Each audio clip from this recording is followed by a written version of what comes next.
भगवते वासुदेवाय। ओम नमो भगवते वासुदेवाय। ओम नमो भगवते वासुदेवाय। ओम नमो भगवते वासुदेवाय। ओम नमो भगवते वासुदेवाय। ओम नमो भगवते वासुदेवाय। नारायणं नमस्कृत्य नारायणं नमस्कृत्य नरं चैव नरोत्तमं चैव नरोत्तमं देवीं सरस्वतीं व्यासं देवीं सरस्वतीं व्यासं ततो जयमुदीरये। नष्टप्रायेषु भद्रेषु नष्टप्रायेषु भद्रेषु नित्यं भागवत सेवया भागवतसेवया भगवती उत्तम श्लोके भगवती उत्तम श्लोके भक्तिर्भवति नैष्ठिकी। भक्ति नैष्ठिकी। कृष्णाय वासुदेवाय कृष्णाय वासुदेवाय देवकी नन्दनाय च देवकी नन्दनाय च नन्दगोपकुमाराय नन्दगोपकुमाराय गोविन्दाय नमो नमः। गोविन्दाय नमो नमः। गोविन्दाय नमो नमः। गोविन्दाय नमो नमः। श्रीमद्भागवतम द्वितीय स्कंद अध्याय 4 श्लोक संख्या 5 से 10 नंबर श्लोक हम उच्चारण करेंगे, बाकी श्लोकों का पाठ करेंगे।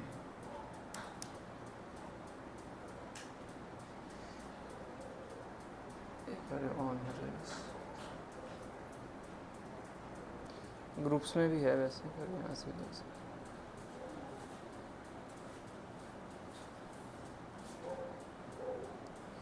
विचिकित्सितमेतन्मे ब्रवीतो भगवान् यथा शाब्दे ब्रह्मणि निष्णात परस्मिंश्च भवान् खलु। विचिकित्सितमेतन्मे ब्रवीतो भगवान् यथा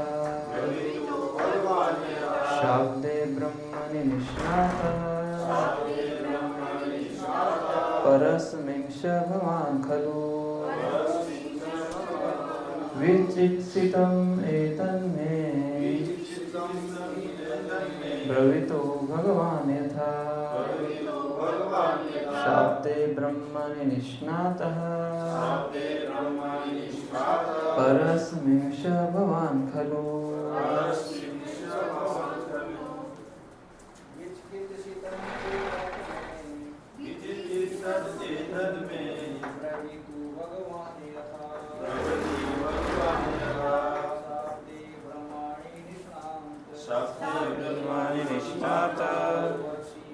परस्मिंश्च भवान् खलु। विचिकित्सितमेतन्मे ब्रवीतो भगवान् यथा शाब्दे ब्रह्मणि निष्णात परस्मिंश्च भवान् खलु। विचिकित्सितमेतन्मे ब्रवीतो भगवान् यथा शाब्दे ब्रह्मणि निष्णात परस्मिंश्च भवान् खलु। माता जी।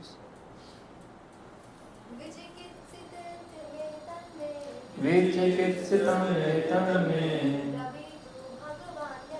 ब्रवीतो भगवान् यथा शाब्दे ब्रह्मणि निष्णातः परस्मिंश्च भवान् खलु। विचिकित्सितमेतं मे ब्रवीतु भगवान् यथा शाब्दे ब्रह्माणि निष्णात तस्मिन् च भवान् खलु।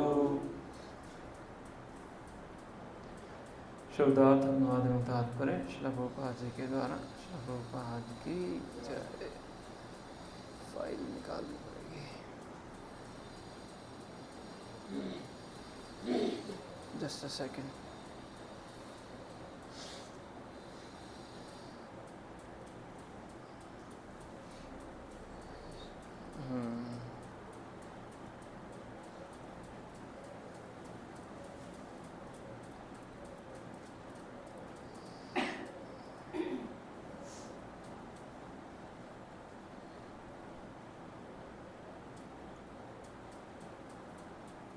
चिकित्सितम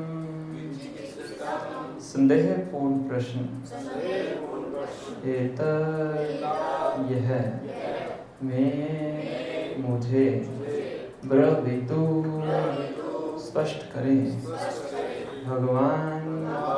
भगवान के समान शक्तिशाली यथा जिस तरह शाब्दे दिव्य शब्द में ब्रह्मणि वैदिक साहित्य में निष्णातः पूर्णतया प्रबुद्ध या पारंगत रस्मिन् अध्यात्म में च भी भगवान आप खलु वास्तव में। अनुवाद मेरे पीछे रहेंगे। कृपया इन सारे संशयप्रद प्रश्नों का निवारण करते हैं, क्योंकि आप न केवल वैदिक साहित्य के परम विद्वान एवं अध्यात्म में आत्मसिद्ध हैं, अपितु आप भगवान के महान भक्त हैं। अतएव आप भगवान के ही समान हैं। कौन कह रहे हैं?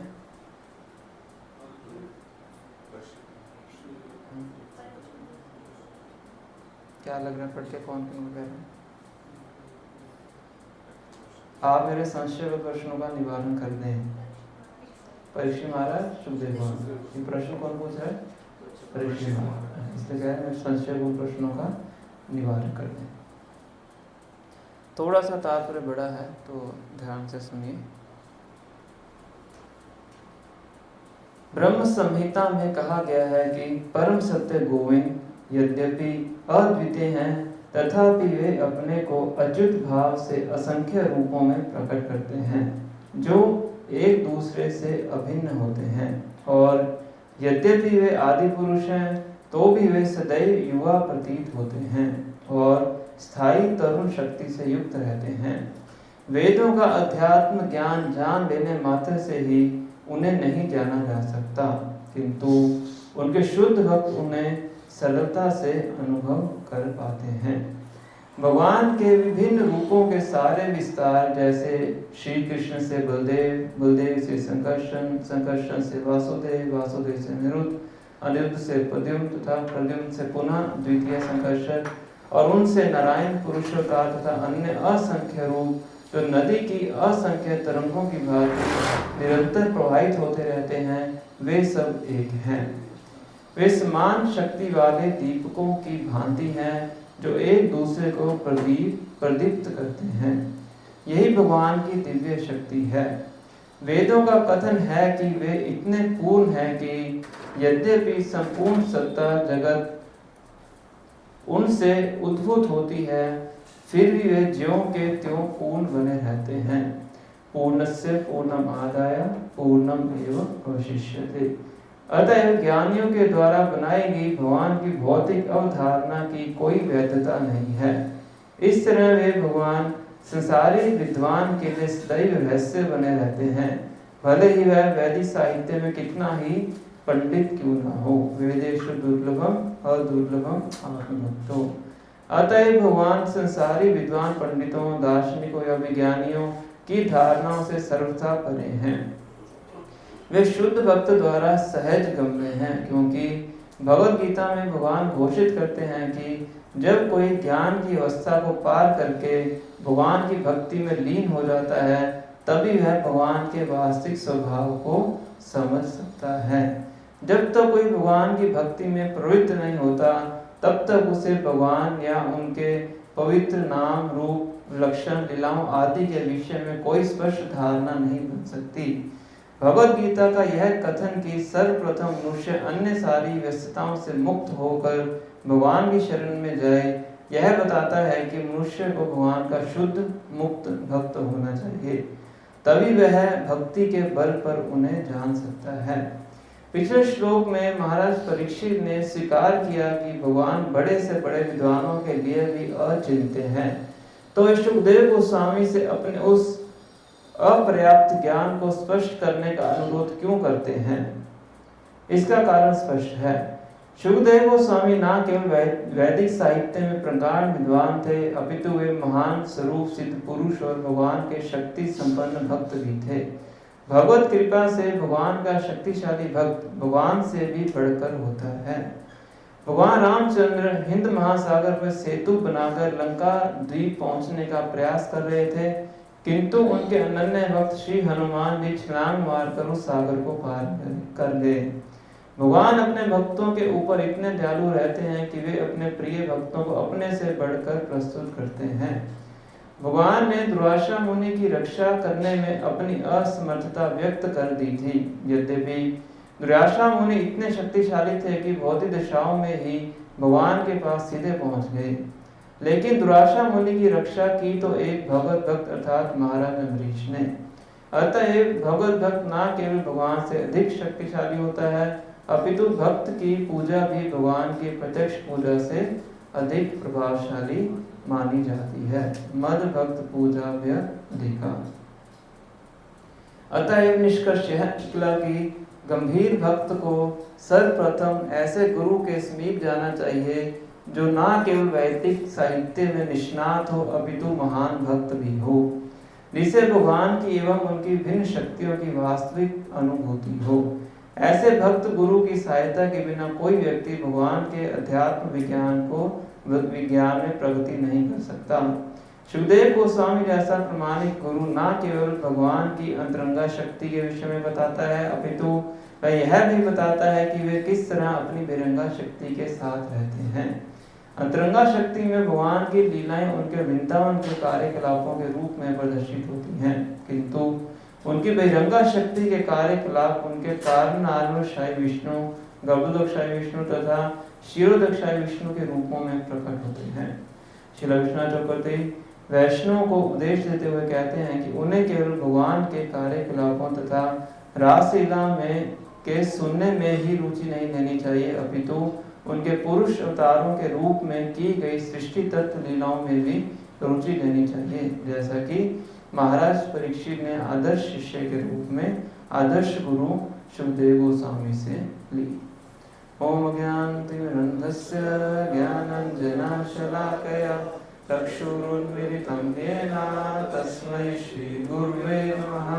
श्रीचैतन्यमनोभीष्टं स्थापितं येन भूतले स्वयं रूपा कदा मह्यं ददाति स्वपदान्तिकम्। वन्देऽहं श्रीगुरुं श्रीयुतापदकमलं श्रीगुरुं वैष्णवांश्च श्रीरूपं साग्रजातं सहगण रघुनाथं वितं तं सजीवं साद्वैतं सावधूतं परिजन सहितं कृष्ण चैतन्य देवं श्रीराधा कृष्ण पादान् सहगण ललिता श्री विशाखान्वितांश्च। हे कृष्णा करुणा सिंधु दीनबंधु जगत्पते गोपेश गोपिकान्त राधाकान्त नमोस्तुते। तप्त कांचन गौरांगी राधे वृंदावनेश्वरी वृषभानुसुते देवी प्रणमामि हरिप्रिये। वाञ्छाकल्पतरुभ्यश्च कृपा सिन्धुभ्येव च पतितानां पावनेभ्यो वैष्णवेभ्यो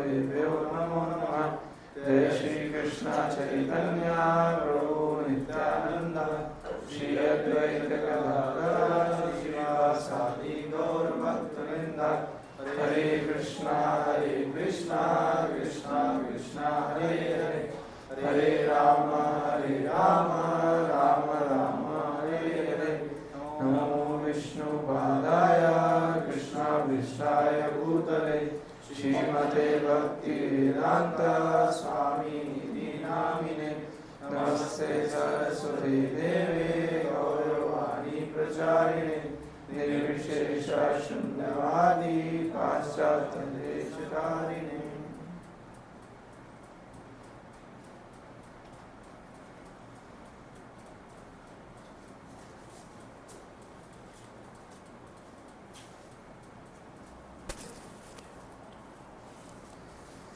हरे कृष्ण। तो अगला श्लोक पढ़ रहे हैं दूसरा स्कंद अध्याय 4 श्लोक नंबर 5 श्लोक नंबर 10। 10वां श्लोक हमने उच्चारण किया है। 5 से 9 तक हम पाठ करेंगे।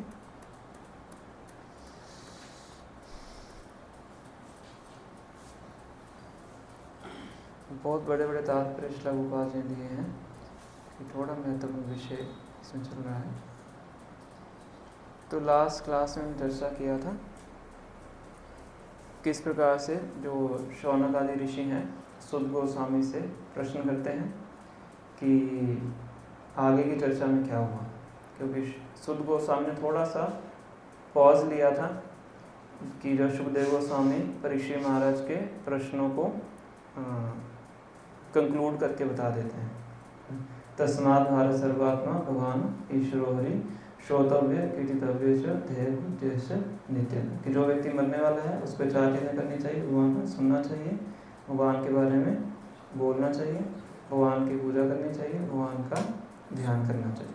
तो शौनक आदि ऋषियों को लगा कि आगे सुद गोस्वामी अब नहीं बोलेंगे, तो सुद गोस्वामी को उत्साहित करने के लिए वो भागवत कथा का गुणगान करते हैं, हरि कथा का गुणगान करते हैं और सुद गोस्वामी को कहते हैं कि यहाँ मत रुकिए, इसके बाद क्या चर्चा हुई उसका वर्णन कीजिए। फिर सुद गोस्वामी इस अध्याय में द्वारा बोलना शुरू करते हैं और शुरू में परीक्षित महाराज का वर्णन करते हैं कि किस प्रकार से परीक्षित महाराज को और जो भी सुखदेव गोस्वामी ने बताया उन्होंने उसको ग्रहण किया और जो भी उनके अंदर आसक्ति का रंच मात्र था वो सारी आसक्ति को उन्होंने त्याग दिया। लास्ट कक्षा में हमने इसके ऊपर चर्चा की थी, भौतिक आसक्ति के ऊपर। तो अभी जो प्रसंग शुरू हुआ है 5वें श्लोक से, इसमें परीक्षित महाराज सुखदेव गोस्वामी से आगे प्रश्न करते हैं। जो पहले प्रश्न किए थे उनके उत्तर मिल गए, अब आगे और उनसे प्रश्न पूछते हैं। देखेंगे हम कैसे कैसे प्रश्नों पूछेंगे। तो एक बार हम गो थ्रू कर लेते हैं सबकी ट्रांसलेशन को, फिर चर्चा करते हैं। श्लोक नंबर 5। महाराज परीक्षित ने कहा, हे विद्वान ब्राह्मण, आप भौतिक दूषण से रहित होने के कारण सब कुछ जानते हैं, अतएव आपने मुझसे जो भी कहा है वह मुझे पूर्ण रूप से उचित प्रतीत होता है। आपकी बातें क्रमशः मेरे अज्ञान रूपी अंधकार को दूर कर रही हैं, क्योंकि आप भगवान की कथाएं कह रहे हैं। श्लोक नंबर 6। मैं आपसे प्रश्न पूछ रहे हैं, मैं आपसे यह जानना चाहता हूँ कि भगवान किस प्रकार अपनी निधि शक्तियों से इस रूप में इन दृश्य ब्रह्मांडों की सृष्टि करते हैं जो बड़े से बड़े देवताओं के लिए भी अचिंत्य है। तो भगवान की सृष्टि लीला के बारे में प्रश्न कर रहे हैं।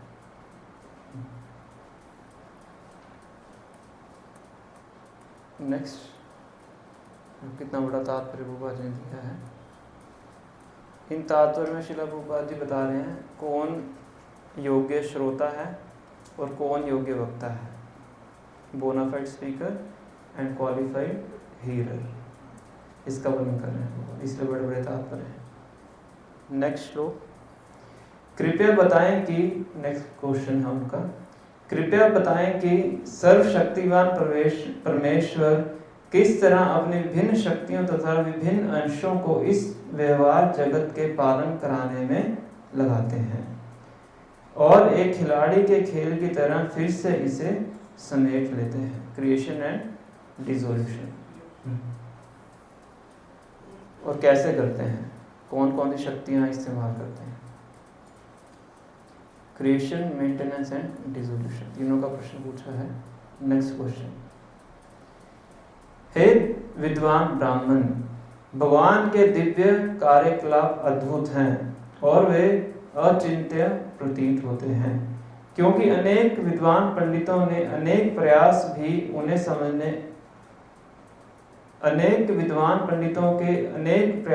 उन्हें समझने में अपर्याप्त सिद्ध होते रहते हैं। मतलब भगवान की एक्टिविटीज को समझना क्या है, नामुमकिन है। यहाँ पे लिखा हुआ अचिंत्य। अचिंत्य मतलब हमारे चिंतन से परे। तो अगर भगवान के कार्यकलाप ही अचिंत्य में प्रश्न पूछने का फायदा क्या है? जैसे प्रभुपाद जी किसी मायावादी सन्यासी का वर्णन करते हैं कि प्रभुपाद जी से या किसी भक्त से भेंट हुई तो कहते भगवगीता तो ऐसी है, हमारे गुरुजी ने भगवगीता लिखी है। तो प्रभुपाद जी ने पूछा कि बताइए क्या पढ़ा उसमें। कहते उसको समझना नामुमकिन है, उसको शब्दों में बयान करना नामुमकिन है, उसके बारे में कुछ बोला नहीं जा सकता है, कुछ सुना नहीं जा सकता है। तो प्रभुपाद जी कहते पढ़ क्यों रहे हो आप, है ना। अगर परम सत्य क्या है, निर्वचनीय है ना, क्या कहें, अनएक्सप्लेनेबल, अनअंडरस्टैंडेबल, इनकंसीवेबल, ऐसे शब्द उपयोग करते हैं। तो पढ़ क्यों रहे हो, गुरु जी ने लिखी क्यों भगवगीता, ये प्रश्न उठ सकता है। तो इसका प्रश्न प्रभुपाद जी नेक्स्ट उसमें दे रहे हैं। कितना बड़ा तात्पर्य है इसमें। नेक्स्ट क्वेश्चन, पूर्ण पुरुषोत्तम भगवान एक हैं, चाहे वे प्रकृति के गुणों से अकेले कर्म करें या एक साथ कई रूपों में विस्तार करें, या कि प्रकृति के गुणों के निर्देशन हेतु बारी बारी से विस्तार करें। मतलब भगवान अपना विस्तार बहुत रूपों में करते हैं, फिर भी क्या है, एक हैं। तो मुझे बताइए कैसे विस्तार करते हैं। तो समझना बड़ा मुश्किल लग रहा है। परीक्षित महाराज इस तरह से प्रश्न पूछे जो भी श्लोक हमने उच्चारण किया है। कृपया इन सारे संशयबद्ध प्रश्नों का निवारण कर दें, क्योंकि आप न केवल वैदिक साहित्य के परम विद्वान एवं अध्यात्म में आत्मसिद्ध हैं, अपितु आप भगवान के महान भक्त हैं, अतएव आप भगवान के ही समान हैं। तो इसलिए आप क्वालिफाइड हैं मेरे प्रश्नों का उत्तर देने के लिए। तो मेरे प्रश्नों का उत्तर दीजिए। ये परीक्षित महाराज ने इस प्रसंग में उनको प्रश्न पूछे हैं।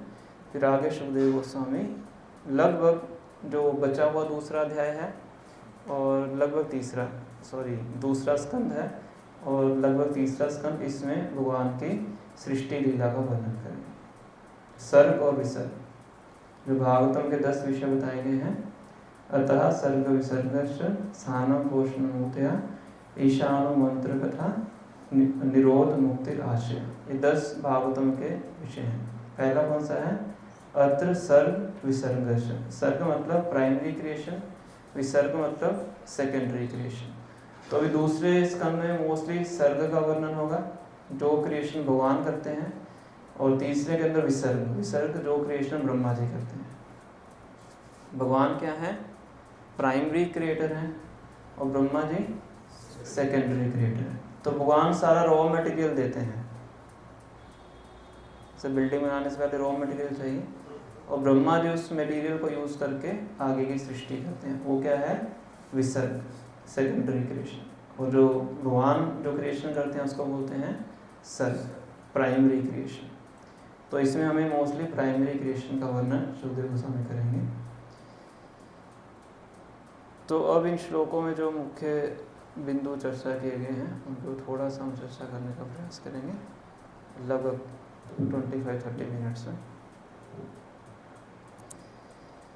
तो फर्स्ट पॉइंट जो इसमें चर्चा किया गया है, प्रभुपाद तात्पर्य में लिखते हैं, transcendental topics of Lord Krishna will be like injections which remove ignorance. कि भगवान के विषय में जो चर्चा की जाती है वो किसके समान है, इंजेक्शन के समान है। जिस इंजेक्शन से क्या होता है, अज्ञानता दूर होती है। तो जो हम श्रवण करते हैं, हियरिंग करते हैं, उसका फल क्या है, उसका फल क्या होना चाहिए जो हम हियरिंग करते हैं, अज्ञानता खत्म होती है और भक्ति में विकास होता है। ये हियरिंग का फल होना चाहिए। तो प्रभुपाद इस विषय के अंदर सुटेबल कॉम्बिनेशन और अनसुटेबल कॉम्बिनेशन का वर्णन करते हैं। कथा सुनने के लिए क्या कहेंगे इसको, उपयुक्त कॉम्बिनेशन, गठन, संगठन, सुटेबल कॉम्बिनेशन। तो सुटेबल कॉम्बिनेशन क्या है? सुटेबल कॉम्बिनेशन है कि जो श्रोता है वो गंभीर भक्त होना चाहिए और जो वक्ता है वो अनकंटामिनेटेड बाय मटेरियल टेंजेस, भौतिक दूषीकरण से मुक्त होना चाहिए। शुभदेव गोस्वामी का गुणगान कर रहे हैं कि आप क्या हैं, भौतिक दूषीकरण से मुक्त हैं, तभी उनके जो वचन हैं हमारे अंदर, श्रोता के अंदर प्रवेश करते हैं।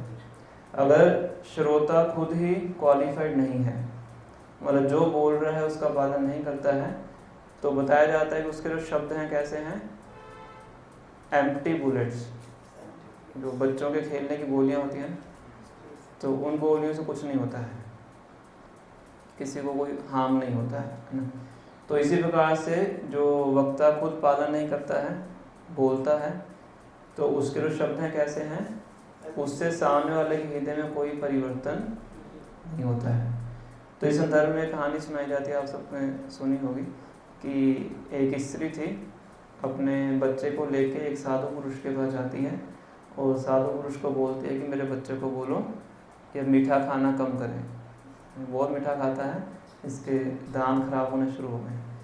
तो साधु उनको बोलता है कि इसको 15 दिन के बाद मेरे पास लेके आना। तो 15 दिन के बाद लेके आती है स्त्री, और वो उनको बोलता है कि मीठा खाना सेहत के लिए ठीक नहीं होता है, तुम आज से मीठा खाना बंद कर दो। तो बच्चा उसकी बात मान के बंद भी कर देता है। अब उस स्त्री के माइंड में प्रश्न खड़ा हो गया कि 2 लाइनें तो बोली आपने, वो 15 दिन पहले ही बोल देते हैं, 15 दिन क्यों आपने वेट करवाया? तो कहते हैं कि 15 दिन पहले मैंने अपना मीठा बंद किया है मैं ही मीठा खाता था, कि अगर मैं मीठा खाता तो मैं इसको कैसे मना कर सकता हूँ। तो फर्स्ट 15 डेज मैंने प्रैक्टिस किया है, उसके बाद मैंने इसको प्रमोशन दिया है। तो पॉइंट क्या है कि जो वक्ता है पहले उसका स्तर उच्च होना चाहिए, वो अगर धार्मिक सिद्धांतों का पालन करता है और संदेश को एज इट इज प्रस्तुत करता है, तब जाके उसके संदेश से जो श्रोता है उसके हृदय में परिवर्तन होता है।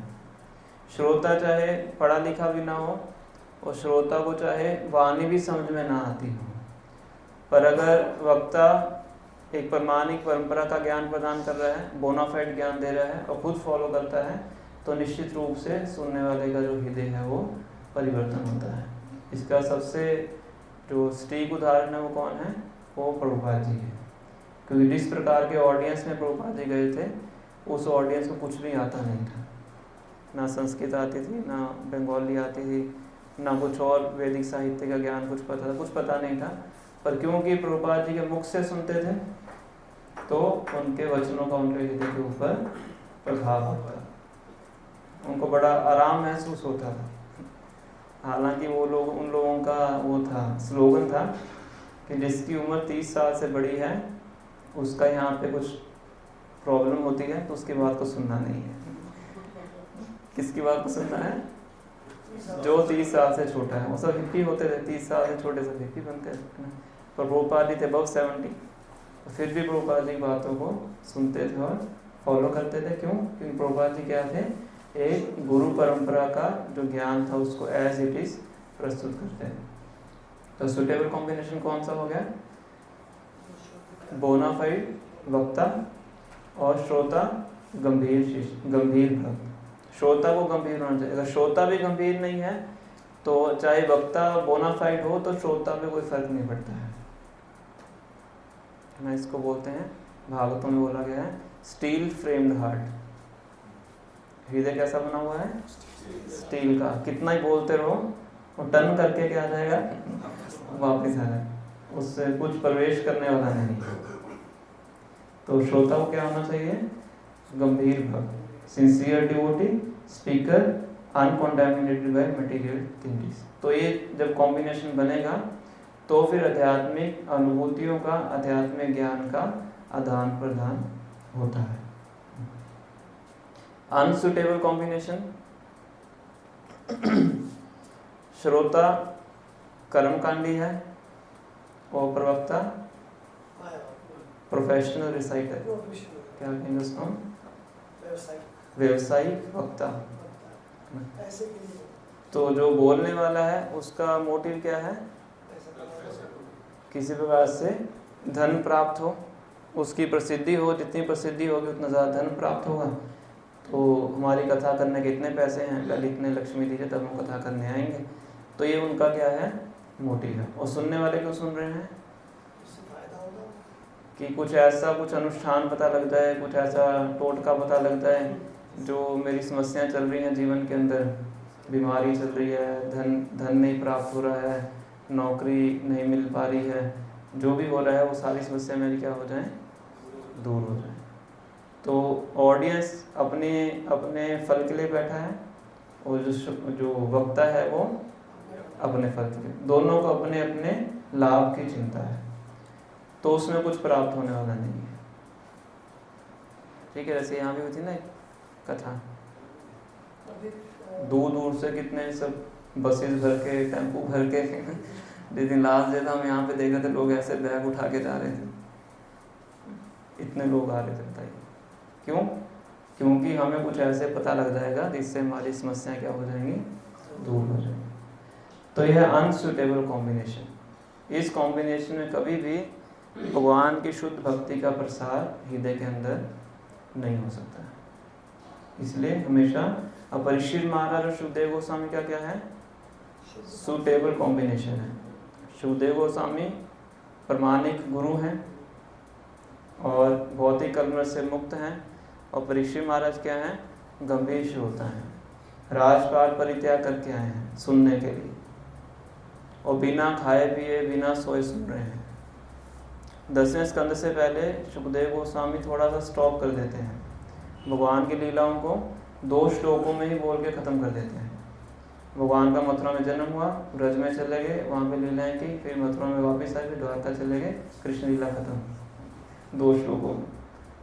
तो उसके बाद परीक्षित महाराज काफ़ी उनको बोलने के लिए बोलते हैं, बोल नहीं रहते, फिर एंड में बोलते हैं कि आप ये मत सोचे कि मुझे क्या लग रही है, भूख प्यास लग रही है। 3 दिन 3 रात निकल चुके थे, प्यास के कारण तो गले में सांप डाला था उन्होंने जब शाम मिला, तो हो सकता है प्यास लगी हो, क्योंकि रात महल में जाके पानी भी पिया नहीं था उन्होंने, जैसी सूचना मिली थी वो अपना सब कुछ परित्याग करके गंगा के किनारे आए। तो उनको और प्रोत्साहित करते हैं कि मुझे कोई भूख प्यास नहीं लग रही है, मैं पूर्ण रूप से हेल्दी हूँ, क्योंकि जो कृष्ण कथा है उससे मेरी जो प्यास है वो खत्म हो गई है। कृष्ण कथा के अमृत से मेरी जो भौतिक प्यास है, वो भौतिक तृष्णा मुझे स्थान नहीं है। तो आप इसकी चिंता मत कीजिए, आप आगे बोलते रहे। फिर पूरा 10वां स्कंद 90 अध्याय वो वहाँ श्री कृष्ण की लीलाओं का सुखदेव गोस्वामी वर्णन करते हैं। तो यह है बोनाफाइड कॉम्बिनेशन, इसे प्रभुपाद यहाँ इसका वर्णन करते हैं। तो बताया जाता है कि जो श्रवण है वो हमारे एंटरटेनमेंट के लिए नहीं होता है। एक बोलते हैं एंटरटेनमेंट, एक होता है इंफोटेनमेंट। क्या है 2 शब्द? पहला कौन सा है? एंटरटेनमेंट, दूसरा इंफोटेनमेंट। क्या है दोनों शब्द? एंटरटेनमेंट सबको पता है, कुछ चुटकुले मिल जाएं, कुछ कहानी सुनने को मिल जाए, वो क्या हो गया आपका एंटरटेनमेंट। इंफोटेनमेंट ज़्यादा से ज़्यादा इंफॉर्मेशन को इकट्ठा करने के लिए सुनना, मैं अभी आगे जाके बताऊंगा इंफॉर्मेशन। तो हियरिंग का केवल पर्पस एंटरटेनमेंट और इंफोटेनमेंट नहीं है। हियरिंग का पर्पस क्या है कि हमारी चेतना में चेतना को उत्कृष्ट होना चाहिए, चेतना को अपलिफ्टमेंट करने के लिए हम श्रवण करते हैं। कौन सी चेतना? कि हमारी चेतना भी क्या है, मटेरियल कॉन्शियसनेस है। मटेरियल कॉन्शियसनेस से हम कहाँ पे पहुँचे? कृष्णा कॉन्शियसनेस तक पहुँचे। इसके लिए हमें ये हमारे श्रवण का उद्देश्य होना चाहिए। इन्फॉर्मेशन तो बहुत से ग्रंथों में मिल जाएगी, एंटरटेनमेंट तो बहुत सी जगह मिल जाएगा, है ना। और उद्देश्य क्या है हमारा? Upliftment of consciousness. क्योंकि जब हमारी चेतना उत्कृष्ट होगी या हमारे हृदय से अंधकार दूर होगा, तभी हम अपनी इंद्रियों को भगवान की सेवा में नियोजित करेंगे। कौन कितना गंभीरता से हीयरिंग करता है वो कैसे पता लगता है? वो कितनी गंभीरता से अपनी साधना और सेवा को करता है, उससे उसकी क्वालिटी ऑफ हीयरिंग पता लगती है। क्वालिटी ऑफ हीयरिंग मतलब भागवतम श्रवण भी है और हरिनाम की हीयरिंग भी है, दोनों है। कितने अच्छे तरीके से हीयरिंग करते हैं वो उसकी जो व्यवहारिक भक्ति है, प्रैक्टिकल भक्ति मतलब साधना भक्ति का पालन करना, उस क्रियाओं से पता लग जाता है कि कितनी गंभीरता से वो जो भक्त है वो क्या कर रहा है, हीयरिंग कर रहा है। हम प्रभुपाद जी के जीवन से भी देख सकते हैं। प्रभुपाद जी के बारे में बताते हैं लीलामृत के अंदर कि बचपन से प्रभुपाद जी बहुत से संतों से मिल चुके थे। उनके पिताजी जो थे गौर मोहन डे, वो अपने घर में बहुत से संतों को बुलाते रहते थे, पर प्रभुपाद जी को किसी से भी मिलके कुछ ज़्यादा उनको अच्छा लगता नहीं था, क्योंकि वो उनके चरित्र को समझते थे कि वो घर में आते थे, उनको खिलाते भी थे, सब कुछ करते थे, बाहर जाके सब बीड़ी वगैरह पीते थे, सब गलत कार्य करते थे। तो जब उनके किसी दोस्त ने बोला कि तुम चलो मैं तुम्हें एक संत से मिलवाता हूँ, कहाँ पे, किसको पता वो जगह कौन सी है? डंगा से पहले भी कुछ है, उल्टा डंगा। कहाँ पे, कौन सी जगह पे? कलकत्ता में, कोलकाता। तो उनके दोस्त ने बोला कि तुम चलो उल्टा डंगा नाम की जगह में, वहाँ पे गौड़िया मठ था, एक बहुत महान संत आए हैं, मैं चाहता हूँ कि तुम उनसे जाके मिलो। तो प्रभुपाद जी बोला कि मैं बहुत से संतों को देख चुका हूँ, वो सब ऐसे ही हैं, मुझे किसी से मिलने की आवश्यकता नहीं। कहते नहीं, ये जो संत हैं ये अलग संत हैं, ये वास्तविकता में संत हैं, तो थोड़ी देर के लिए तुम मेरे साथ में चलो, थोड़ी देर के लिए हम चलेंगे, अच्छा नहीं लगा तो फिर कोई बात नहीं। तो प्रभुपाद जी कहते हैं मुझे खींच के लेके जाता है, मैं जाना ही चाहता, दोस्त था तो इसलिए खींच के लेके जाते हैं। और जैसे ही प्रभुपाद जी उनसे मिलते हैं, मिलने से ही पता लग जाता है कि ये जो संत हैं ये सच में क्या है, प्योर है, शुद्ध है। और प्रभुपाद जी को देखते ही उनको आदेश देते हैं, पहले दिन फर्स्ट मीटिंग में आदेश दे देते हैं कि तुम एक नवयुवक हो, पाश्चात्य देश में जाके क्या करो, चैतन्य महाप्रभु के संदेश का प्रचार। जो आदेश फर्स्ट डे दिया था वही आदेश उन्होंने लास्ट डे तक दिया। जब भक्तिसिद्धांत महाराज शरीर छोड़ने वाले थे उससे पहले प्रभुपाद जी को पत्र लिखते हैं कि बताओ मैं कैसे आपकी सेवा कर सकता हूँ, सेम इंस्ट्रक्शन रिपीट करके लिख के भेजते हैं। इसके बीच में जो 3-4 मीटिंग होती है, हर मीटिंग में सेम इंस्ट्रक्शन ही देते हैं कि कभी पैसा प्राप्त हो तो पुस्तकों को बांटो, कभी भी लक्ष्मी मिले तो पाश्चात्य देश में जाके प्रचार करो। जो फर्स्ट डे था आदेश वही आदेश उनका। तो जैसे ही वो प्रभुपाद जी उनकी वाणी को सुनते हैं तो उनको लगता है कि सच में ये जो संत हैं ये वास्तविकता में धर्म का पालन करते हैं। तो जैसे ही सुना उनके हृदय में क्या हो गया, परिवर्तन हो गया। वो कहते हैं कि मैंने उसी दिन अपने मन में ठान लिया कि मुझे इन्हीं को अपने गुरु के रूप में स्वीकार करें। तो 1922 में मिले थे प्रभुपाद जी, 1933 में फिर उनसे दीक्षा प्राप्त करते हैं 11 साल के बाद। तो इससे हम समझ सकते हैं कि सुटेबल कॉम्बिनेशन क्या है। तो श्लोक नंबर 5 में प्रभुपाद जी इसका वर्णन करते हैं। और श्लोक नंबर 6 में परीक्षित महाराज प्रश्न करते हैं कि अब परीक्षित महाराज चाहते तो भगवान से उनकी रासलीला का भी वर्णन पूछ सकते थे, सुखदेव गोस्वामी से भगवान की रासलीला के बारे में प्रश्न पूछ सकते हैं, क्योंकि अधिकांशतः जो लोग हैं वो सीधा कहाँ में जंप करना चाहते हैं, रासलीला। जितनी भी कथाएं होती हैं सब कथा का सीधा वहीं पे ऊपर 9 स्कंदों को जंप करके सीधा कहाँ पे 10th कैंट हो, या तो रासलीला चर्चा करते हैं या फिर रुक्मिणी और भगवान कृष्ण का विवाह दिखाते हैं, सब करते हैं। और परीक्षित महाराज यहाँ पे क्या पूछ रहे हैं, सृष्टि लीला। पहले ये बताइए कि भगवान श्री कृष्ण ने इस पूरे इतने महान भौतिक जगत की सृष्टि कैसे की। तो इस संदर्भ में प्रभुपाद एग्जाम्पल देते हैं कि जैसे आम है, मान लीजिए आम का सीजन चल रहा है, आम का छिलका उतार दीजिए, आम को चाहे ऊपर से खाइए, नीचे से खाइए, साइड से खाइए, किसी भी साइड से खाइए, तो क्या प्राप्त होगा आपको, मिठास प्राप्त होगी। ऐसे ही भगवान श्री कृष्ण की सारी लीलाएं हैं। तो चाहे सृष्टि लीला है, चाहे रास लीला है, चाहे बाल लीला है, चाहे द्वारका लीला है, सभी लीलाएं क्या हैं, मिठास वाली है। तो भक्तों को सभी लीलाएं प्रिय हैं। ऐसे नहीं कि एक लीला अच्छी है ये लीला अच्छी नहीं है, सब लीलाएं क्या है भगवान की दिव्य है। तो इसलिए वो शुरुआत करना चाहते हैं कि मुझे कहाँ से बताइए, भगवान की सृष्टि से बताना प्रारंभ कीजिए, कैसे भगवान ने इस जगत को इस जगत की रचना की है।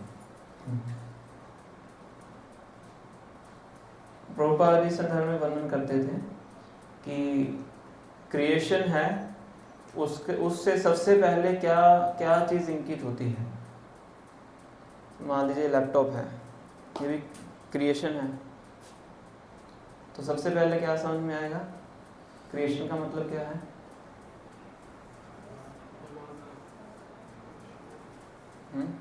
क्रिएशन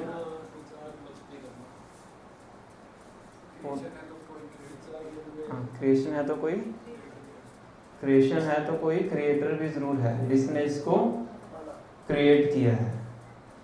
बच्चा भी समझ सकता है। जैसे न्यूटन के कोई फ्रेंड थे, वो नास्तिक मित्र थे, अथीस्ट थे, भगवान में विश्वास नहीं करते थे। तो न्यूटन ने बड़ा उसको प्रयास किया समझाने के लिए कि भगवान है। साइंटिस्ट लोग होते हैं इतना अंदर चले जाते हैं, ऐसे डॉक्टर होते हैं, और शरीर में इतना घुस जाते हैं, वो आत्मा को समझ नहीं पाते हैं, कहते हैं आत्मा है ही नहीं, शरीर पे इतना विश्लेषण कर लिया। ऐसे साइंटिस्ट लोग होते हैं।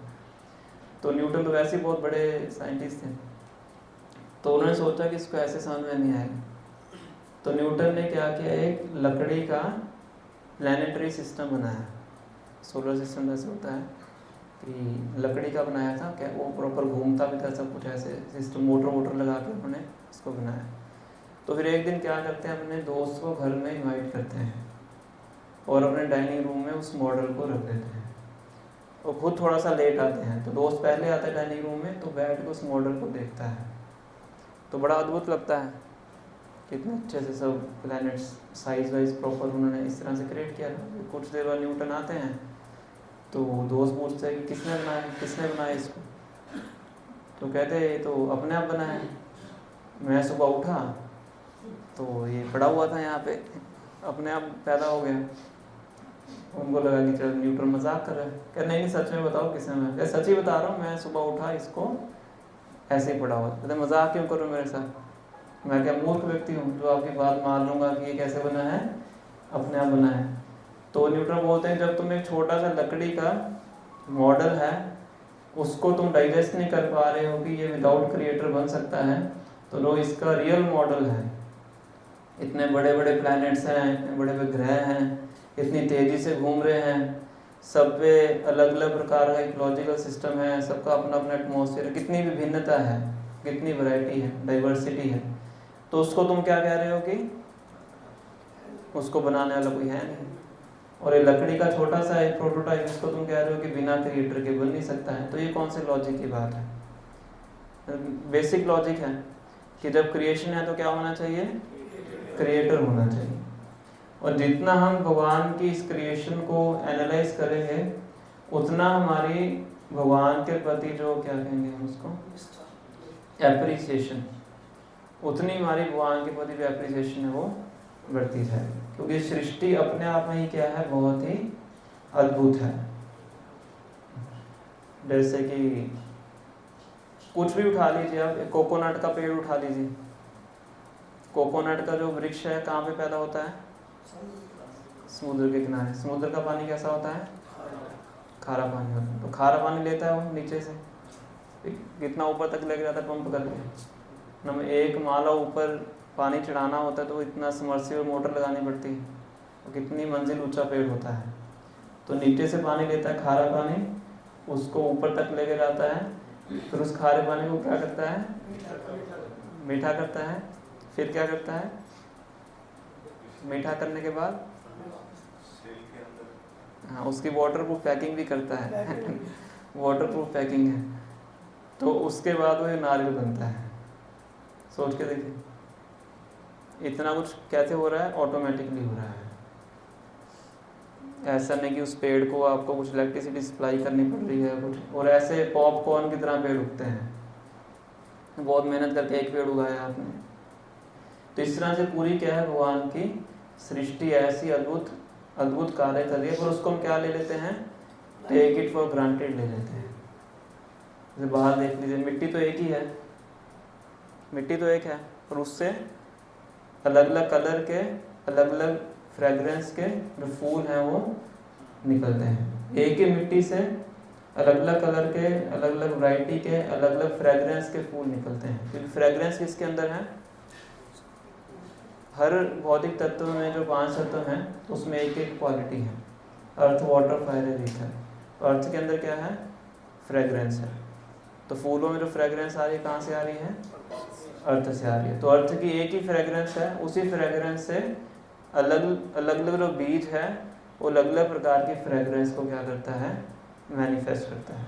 फ्रेगरेंस तो अर्थ से ही आ रही है, मिट्टी से ही आ रही है। तो ये क्या है? भगवान की अद्भुत सृष्टि है। ये तो भौतिक जगत है। भौतिक जगत तो आध्यात्मिक जगत का त्रिपाद विभूति, एक पाद विभूति होता है, 1/4 मैनिफेस्टेशन है। तो वहाँ तो पता नहीं क्या क्या होता है, थोड़ा सा वर्णन शास्त्र में मिलता है तो वो हम समझ सकते हैं। तो इसीलिए जो परीक्षित महाराज हैं सुखदेव गोस्वामी से फर्स्ट क्वेश्चन करते हैं कि आप मुझे भगवान श्री कृष्ण की सृष्टि के बारे में बताइए, सृष्टि लीला का वर्णन कीजिए। फिर नेक्स्ट क्वेश्चन पूछते हैं कि कैसे भगवान सृष्टि भी करते हैं, पालन भी करते हैं और संहार भी करते हैं। अपना ही विस्तार 3 रूपों में कर लेते हैं, ब्रह्मा विष्णु महेश। ब्रह्मा जी क्या करते हैं? सृष्टि, विष्णु पालन और शिव जी संहार। इसका वर्णन कीजिए। इसमें एग्जाम्पल दी जाती है, जैसे मकड़ी होती है, मकड़ी जाला कहाँ से निकालती है? अपने मुंह से, अपने शरीर से ही पैदा करती है, फिर बाद में उस जाले को खा भी लेती है ना। तो सृजन भी उसने किया, मेंटेन भी उसने किया जो जाला बनाती है, और उसका संहार भी उसने, स्पाइडर ने किया। इसी प्रकार से जो कारणोदक्षाई विष्णु कारण सागर में लेटते हैं, कोजल ओशन में लेटते हैं, तो उनके दृष्टि मात्र से क्या हो जाता है? जो भौतिक प्रकृति है वो एजिटेट हो जाती है, फिर प्रधान बनता है। प्रधान के बाद भी 3 गुण एक्टिवेट होते हैं, उसके बाद सृष्टि पैदा होनी शुरू होती है। उनके हर बॉडी के छिद्र से ब्रह्मांड निकलते हैं कारणोदक्षाई विष्णु के। फिर यही कारणोदक्षाई विष्णु अपना अनंत रूपों में एक्सपेंशन करते हैं गर्भोदक्षाई विष्णु के रूप में। फिर गर्भोदक्षाई विष्णु हर ब्रह्मांड में जाते हैं, उस गर्भोदक्षाई विष्णु की नाभि से ब्रह्मा जी पैदा होते हैं, ब्रह्मा जी विसर्ग करते हैं। ये सब कुछ चलता है, कब तक चलता है? कब तक चलता है?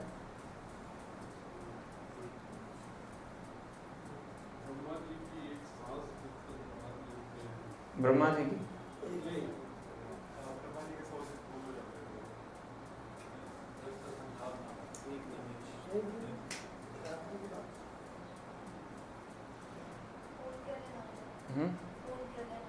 हाँ, वो कब होती है? इन्होंने बोला ब्रह्मा जी के 100 दिन, इन्होंने बोला 1 रात्रि, आपने कुछ बोला था? ब्रह्मा जी के सांस लेने में, और ब्रह्मा जी के 100 साल। ब्रह्मा जी के 100 साल। तो ब्रह्मा जी के 100 साल को क्या है? ब्रह्मा जी के 100 साल का ड्यूरेशन किससे कंपेयर करते हैं? ब्रह्मा जी बताते हैं वो तो एक दिन में 1000 चतुर्युग होते हैं।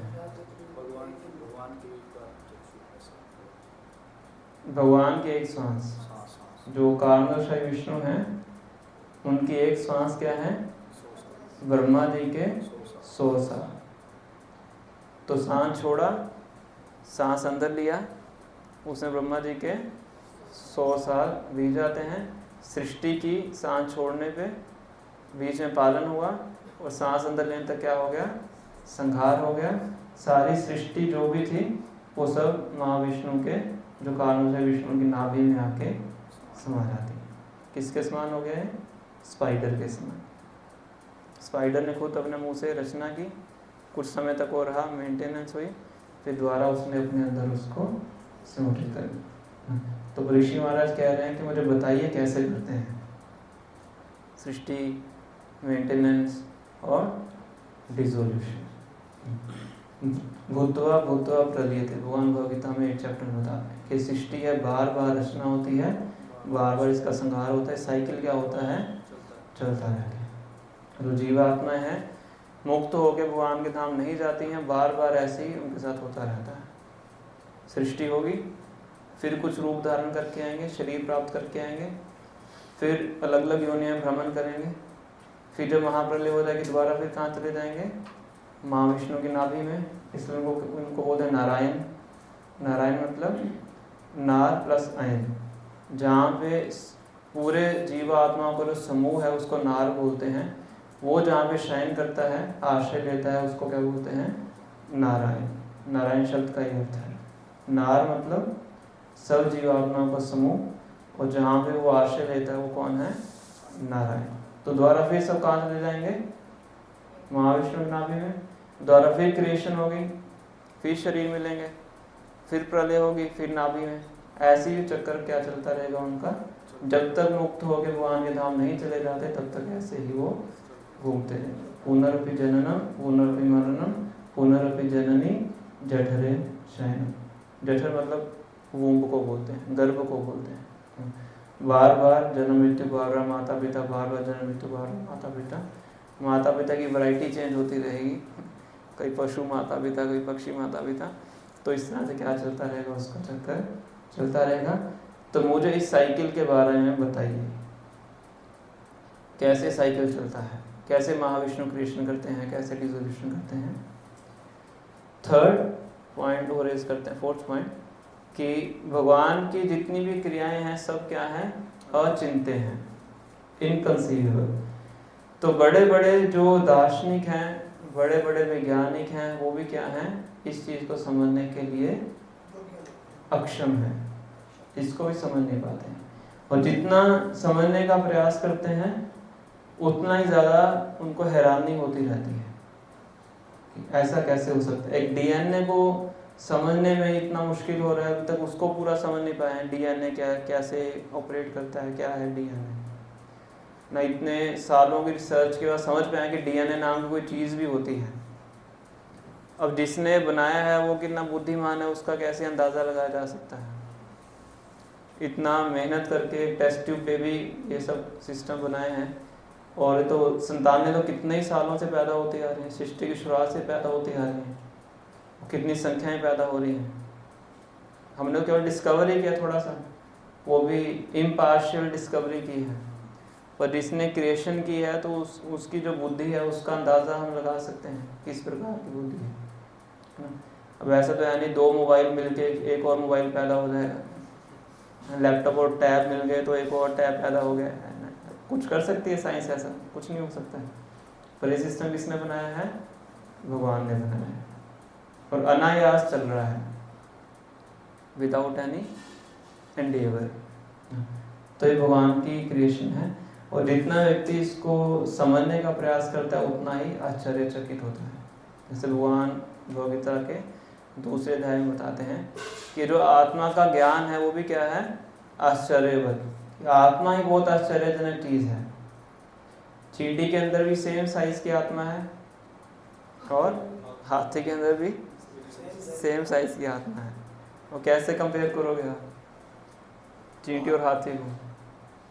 कोई ये चींटी और हाथी दोनों का साइज क्या है, एक समान है। सच में ही समान है, क्योंकि दोनों क्या आत्मा है, और आत्मा का साइज दोनों का सेम है। तो फिर भी देखिए कितना देखने में कितना अंतर लगता है। गोपाली वर्णन करते थे कि एक वो पेपर इंसेक्ट होता है, वो इतना छोटा होता है कि उसको माइक्रोस्कोप से देखना पड़ता है, मतलब बड़े लेंस से। तो गोपाली बोलते हैं कि वो एरोप्लेन की तरह फ्लाइट पकड़ता है, एरोप्लेन की तरह उड़ता है। तो कहते हैं किसी साइंटिस्ट को बुलाओ और उसको बोलो कि इसके शरीर की डाइजेक्शन करके हार्ट निकाल के दिखाओ, हृदय कहाँ पे है। इंसेक्ट इतना छोटा है तो उसके अंदर हृदय भी है, उसके अंदर लीवर भी है, उसके अंदर इंटेस्टाइन्स भी हैं, उसके अंदर ब्लड भी है, सब कुछ है। तो कैसे ऐसा सब कुछ चल रहा है, सिंपल सी बात है। तो जो जितना इसको समझने का प्रयास करता है वो क्या हो जाता है, उतना ही मोहित होता है। से ब्रह्मा जी एक बार द्वारका में भगवान से मिलने के लिए आते हैं, और जैसे ही भगवान को सूचना मिलती है तो उनके द्वार पर ब्रह्मा जी को वहीं पे रोक देते हैं। कहते हैं कि ब्रह्मा जी मिलने आए हैं। तो भगवान कहते हैं कि ब्रह्मा जी से पूछो आप कौन से ब्रह्मा जी हैं, कि भगवान को पता था उनके माइंड में थोड़ा सा क्या है अभी, वो अहंकार बोल लीजिए, कुछ भी कह लीजिए। तो वो बार बार पूछते हैं कि बताइए आप कौन से ब्रह्मा जी हैं। जब कोई गार्ड किसी को रोक देता है तो बहुत ईगो हर्ट होती है। कोई घर का मालिक रोक दे कुछ भी फर्क नहीं पड़ता, गार्ड रोक देता है तो व्यक्ति की बहुत ईगो हर्ट होती है। तो गार्ड ने अब क्या प्रश्न पूछते ब्रह्मा जी से, कौन से ब्रह्मा, कहते कौन से ब्रह्मा जी का क्या मतलब, ब्रह्मा जी तो एक ही है, मैं हूँ, और कौन ब्रह्मा है। तो गार्ड आके भगवान को बताते हैं कि वैसा बोल रहे हैं। तो भगवान कहते हैं ठीक है उनको अंदर भेजो। तो अंदर आते हैं और जैसे ही अंदर प्रवेश करते हैं तो आसमान से बहुत से क्रिएचर नीचे उतरना शुरू कर देते हैं। सब हंसों के ऊपर आते हैं। वो सब क्या होते हैं, ब्रह्मा जी होते हैं। तो किसी के ब्रह्मा जी देखते हैं कि 4 सिर हैं, किसी के 10 सिर हैं, किसी के 100 हैं, किसी के 1000 हैं, किसी के लाखों सर हैं, क्योंकि ब्रह्मांड के साइज के हिसाब से ब्रह्मा जी के सर होते हैं। तो उन सबके सामने जो ये चतुर्मुख ब्रह्मा थे क्या लग रहे थे, बिल्कुल ही चींटी के समान लग रहे थे। चैतन्य चेतावनी में पूरी कथा आती है। तो ब्रह्मा जी देख के समझ आते हैं कि मैं अकेला ही ब्रह्मा नहीं हूँ, मेरे जैसे मेरे से बड़े भी और क्या हैं, बहुत ब्रह्मा जी हैं। तो उनके सबके वाहन भी आसमान में खड़े हुए थे। तो बताया जाता है कि उनके मुकुट जब प्रणाम कर रहे थे, उनके मुकुट की आवाज़ से, जब मुकुट नीचे टकराता है, उनके मुकुट की आवाज़ से पूरा कोलाहल मच जाता है, इतने ब्रह्मा जी होते हैं। फिर भगवान से उनका वार्तालाप होता है। भगवान समझाते हैं कि तुम अकेले ही ब्रह्मा नहीं हो, बहुत से ब्रह्मांड हैं, हर ब्रह्मांड में एक एक ब्रह्मा है। वो ब्रह्मांड के साइज के अनुसार उनके सर हैं। और ब्रह्मा जी की जो बॉडी है, पूरी बॉडी इंटेलिजेंस से बनी होती है। चीफ इंजीनियर हैं इस पूरे ब्रह्मांड के। उन सब इंजीनियरों के ऊपर कौन है, भगवान विष्णु है। उनके ऊपर कौन है, भगवान कृष्ण है। तो भगवान विष्णु भी क्या है, विष्णु महान अय्या यस्य कला विशेषो। तो भगवान विष्णु क्या है, भगवान कृष्ण के अंश के अंश के अंश है। तो भगवान विष्णु की महिमा समझने में हमारे जो बुद्धि है वो चकरा जाती है, कैसे एक श्वास के अंदर इतना ब्रह्मा जी के 100 साल बीत जाते हैं। तो ये भगवान विष्णु कौन है, ये भगवान कृष्ण के अंश के अंश के अंश के अंश है। तो इसलिए परीक्षित महाराज कहते हैं कि भगवान की जो क्रियाएं हैं बहुत ही आश्चर्यजनक हैं। बड़े बड़े जो कवि हैं, दार्शनिक हैं, वो भी इनको समझने में असमर्थ हैं। पर आप क्या हैं, एक स्वरूप सिद्ध व्यक्ति हैं। आप में और भगवान में कोई भेद नहीं है, क्योंकि आप भगवान के शुद्ध भक्त हैं। इसलिए आप इन चीज़ों को समझाने में सक्षम हैं। तो इसलिए आप मुझे इसके बारे में बताइए। जैसे भगवान अर्जुन को बोलते हैं कि मैं तुम्हें रहस्य क्यों बता रहा हूँ, भक्तों सी में सखा चेते, क्योंकि तुम मेरे भक्त हो, मेरे सखा हो, इसलिए जो भगवगीता का जो ज्ञान है मैं तुम्हें प्रदान कर रहा हूँ। तो भक्त है वो भगवान के इस ज्ञान को समझाने में सक्षम होता है। रूपाली तात्पर्य वर्णन करते हैं कि भगवान हमेशा अपने भक्तों को अपने से आगे रखते हैं। कौन से 2 एग्जाम्पल दिए हैं तात्पर्य के अंदर, जिसने तात्पर्य ध्यान से सुना होगा?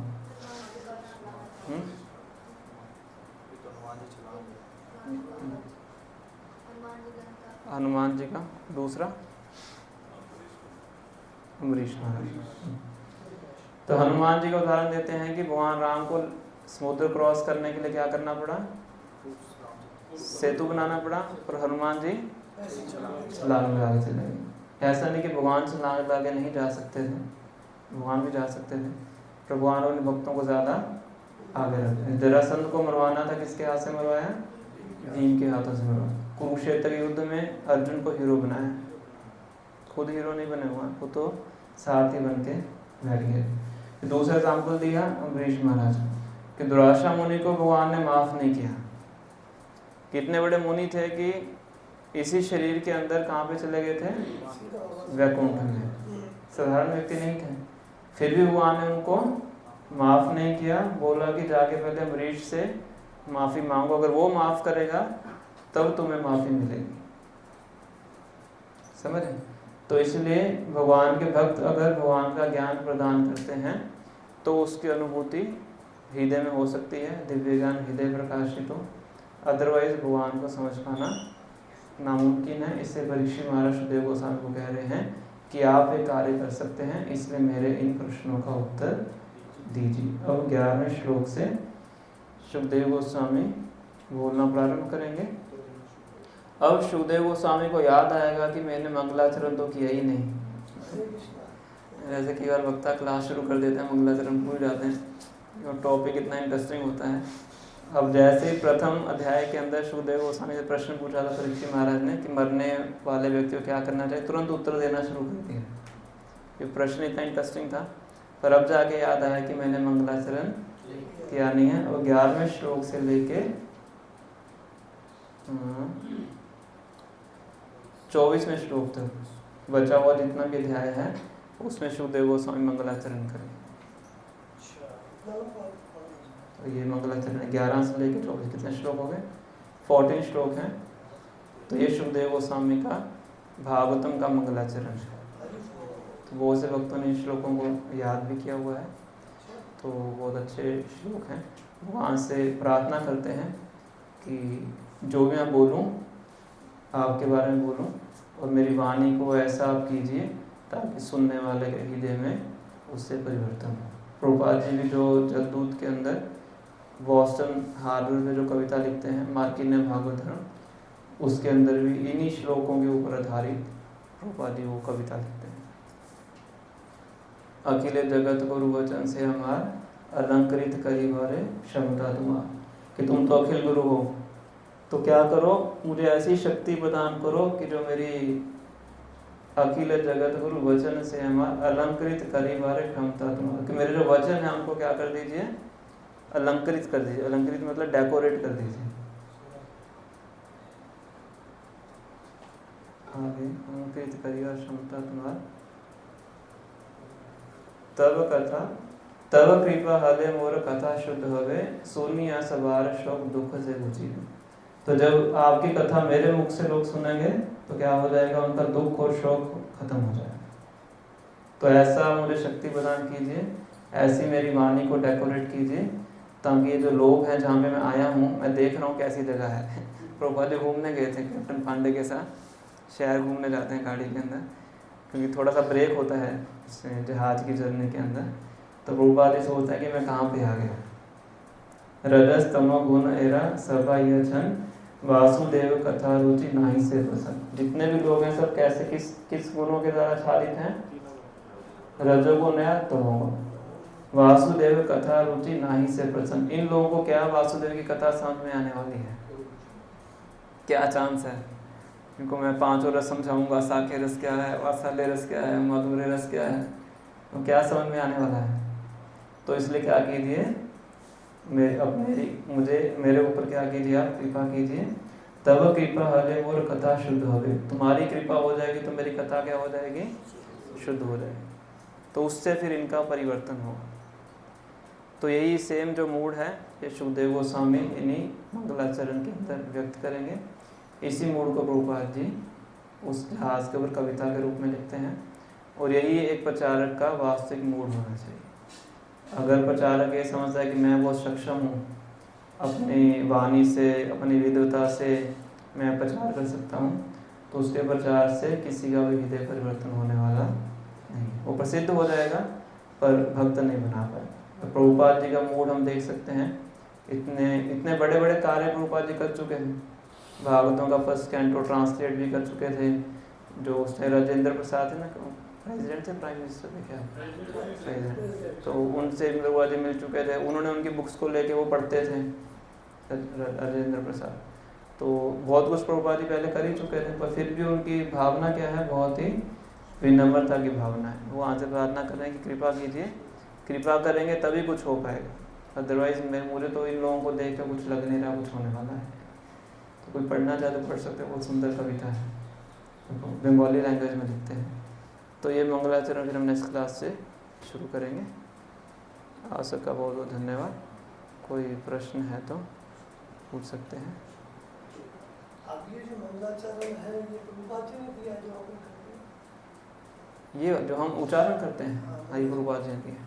अच्छा, और वो जो भागवत करते हैं नष्ट प्राय सुभद्रेश, ये जो लोग प्रभुपाद जी ने दिया। नष्ट प्राय शुभ जो हम गाते हैं हाँ, बेसिक, ये भागवतों के फर्स्ट कैंटो से है। ये सुध गोस्वामी करते हैं। ये सुध गोस्वामी करते हैं और सुखदेव गोस्वामी ये करते हैं। क्योंकि शुरुआत में जो प्रश्न था शौनक ऋषि ने पूछा सुध गोस्वामी से, तो सुध गोस्वामी ने बोलने से पहले जो श्लोक उच्चारण किए मंगलाचरण, वो जो हम गाते हैं उनमें से कुछ ये हैं जो हम गाते हैं। और सुखदेव गोस्वामी जो करते हैं वो ये वाला है 2:4:11 से 2:4:24 तक। ठीक है, आप में से कोई डिवोटी ना उसकी ऑफरिंग की तैयारी कर लो, कोई भी एक। किसी पेड़ में और किसी जानवर में एक ही आत्मा है, और हम पेड़ को तो काट के खाते हैं और जानवर को हम कैसे खाते हैं?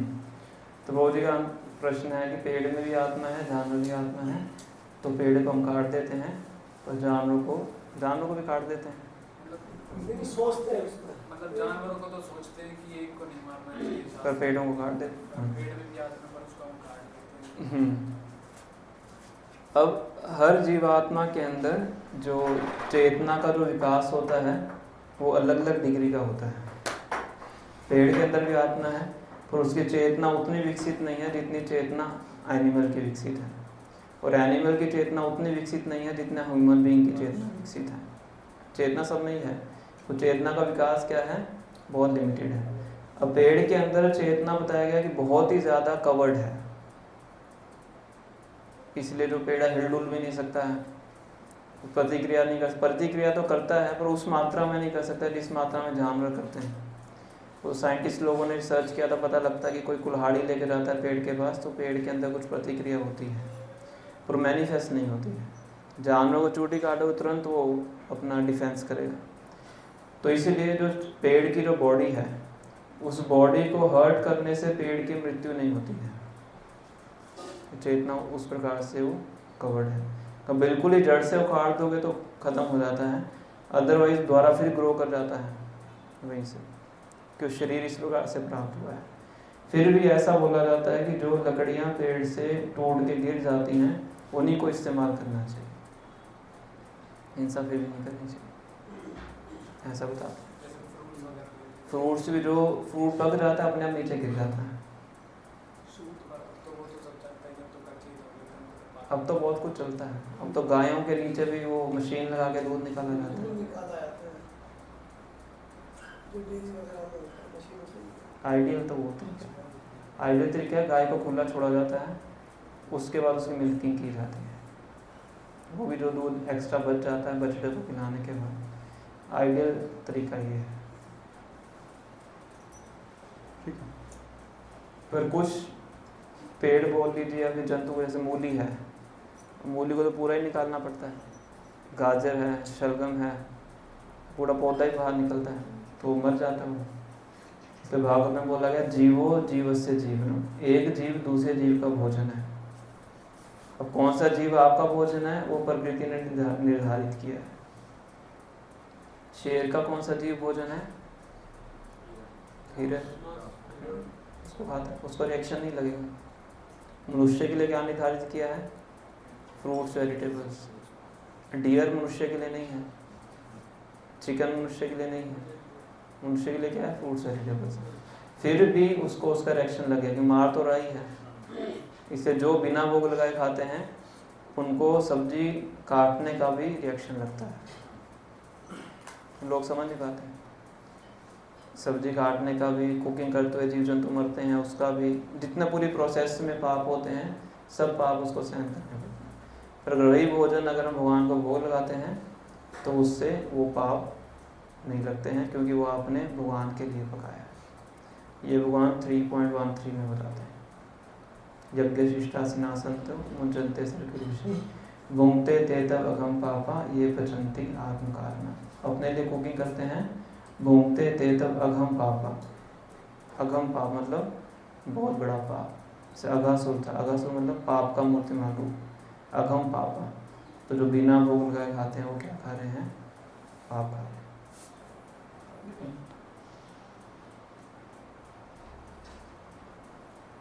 ठीक है।